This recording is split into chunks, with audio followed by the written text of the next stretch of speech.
Entonces Jesús le dijo: ni yo te condeno, vete y no peques más.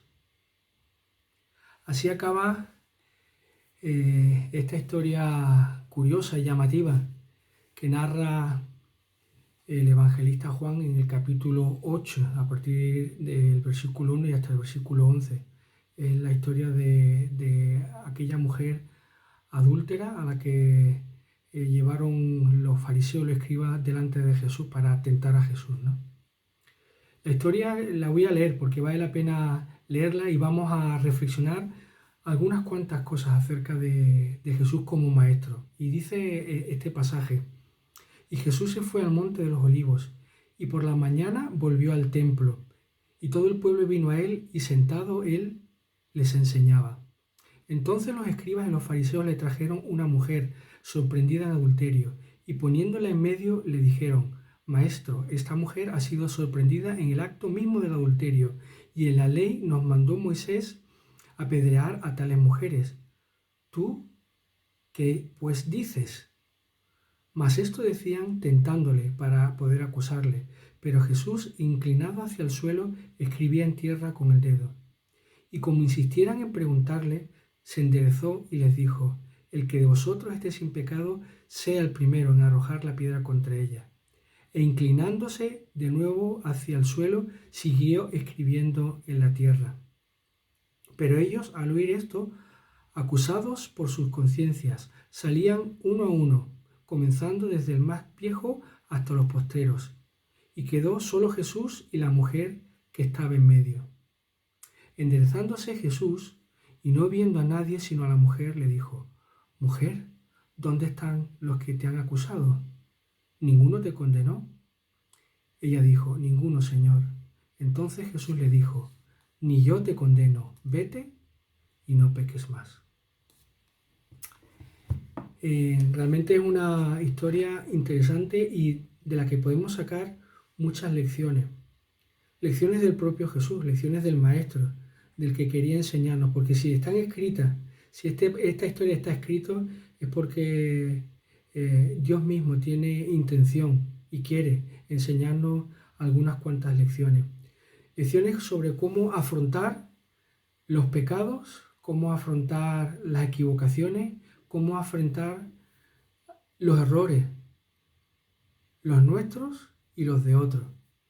Y está claro, y esta historia lo demuestra, que la perspectiva de Jesús es muy diferente a la que habitualmente nosotros aplicamos en circunstancias como esta. De entrada, la historia ya la sabemos.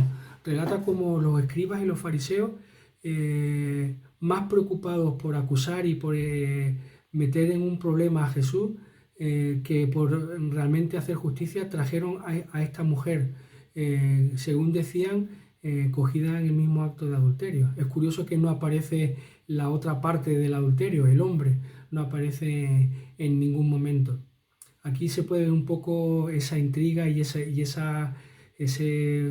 mal espíritu que tenían estas personas, ¿no? Pero bueno, al final le plantean a Jesús un problema, un pecado, que estaba al parecer muy claro en la ley de Moisés, ¿no? Y es interesante cómo Jesús trata esta historia, cómo afronta, cómo confronta a los acusadores como a la propia mujer, ¿no? Y es interesante porque los que en principio parecía que tenían razón, en principio los que estaban buscando la justicia, entre comillas, según la ley de Moisés, los que en principio parecía que iban a tener razón, de pronto se ven confrontados. Jesús les está acusando, de alguna manera Jesús les acusa porque el resultado está claro. En un momento determinado, después de que Jesús escribe algo en el suelo que no sabemos lo que es, algunos dicen que si empezó a escribir los nombres de los que estaban allí y los pecados que habían cometido, eso no lo dice la historia. Lo que está claro es que algo escribió Jesús en el suelo. Su poder era tan grande que todos los que estaban intentando acusar a la mujer, todos los que estaban diciendo lo que había que hacer, de pronto se sienten, como dice el texto, acusados por sus propias conciencias. Se ven de alguna manera reflejados en esta historia. Se sienten pecadores. Y ya no tienen razón. De pronto desaparecen las razones por las que están pensando acusar a la mujer y se marchan. Y es interesante porque cuando el Señor afronta los pecados, cuando Jesús afronta los problemas, todo cambia, hasta el propio problema en sí adquiere otra perspectiva, adquiere otra condición y otra solución. Los fariseos estaban proponiendo una solución de apedrear. Jesús está proponiendo una solución de perdón. Qué interesante, ¿verdad?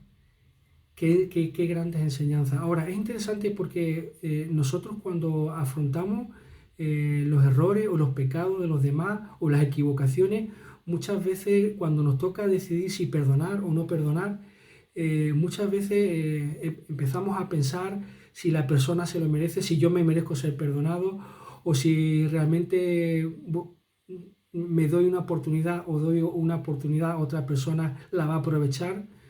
O incluso pensamos muchas veces antes de tomar decisión si la persona realmente cambiará o volverá a hacer lo mismo.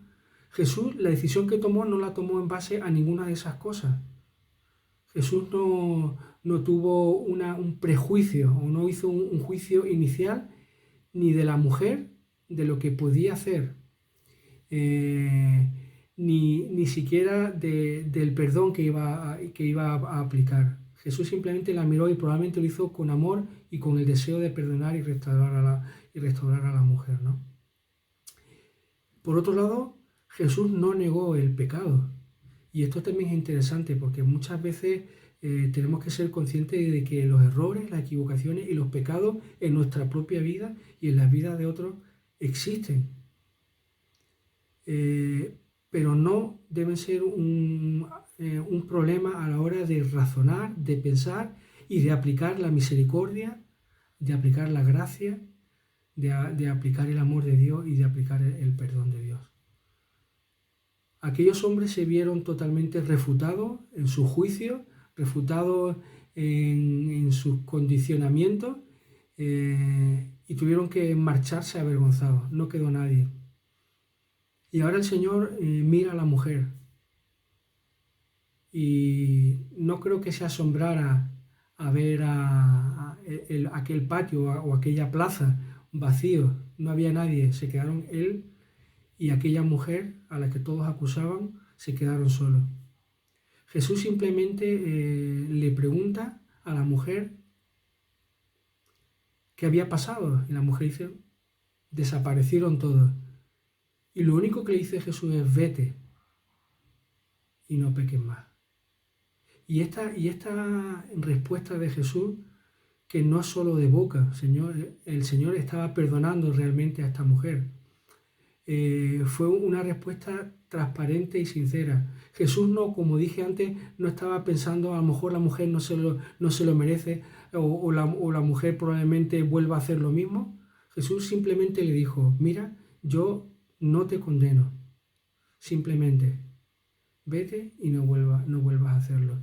Y es obvio que la intervención de Jesús en esta historia cambió la vida de esta mujer, pero también trastocó la vida de todas aquellas personas que estaban acusándola. Cuando Jesús interviene en nuestras vidas, en nuestros problemas, en los problemas de otros, si realmente estamos buscando la voluntad del Señor y si dejamos que realmente el Señor obre, el Señor va a cambiar todas las cosas.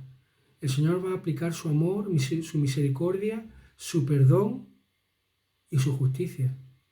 Y esta es la justicia que Dios aplica y a la que el Señor nos llama.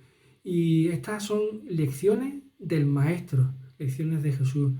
Así que yo me animo a mí y les animo a ustedes como creyentes, cada vez que afrontemos problemas en nuestra propia vida, tentaciones, pecados en nuestra propia vida, fracasos en nuestra propia vida, busquemos al Señor. No como estos fariseos que simplemente buscaban una justicia humana, sino para que el Señor nos ayude a ver el problema, para nos ayude a ver el pecado, para que nos ayude a ver la dificultad, el error, en la perspectiva con la que Él quiere que la miremos y que seamos capaces de aplicarla. Ya dije que el Señor no es que ignore el pecado. El Señor no ignora el pecado. El Señor quiere que nos arrepintamos, el Señor quiere que confesemos, pero el Señor quiere restaurarnos, sobre todo quiere restaurarnos y quiere cambiar nuestras vidas, como cambió posiblemente la vida de esta mujer. Y de alguna manera también cambió la vida de estos hombres, por lo menos en ese momento, que pretendían hacer una cosa y no pudieron hacerla, porque el Señor tocó sus corazones de una manera tremenda. Pues que el Señor nos ayude en este día, en esta semana, a afrontar todas las cosas desde de la perspectiva del Maestro. Que el Señor nos bendiga y nos ayude.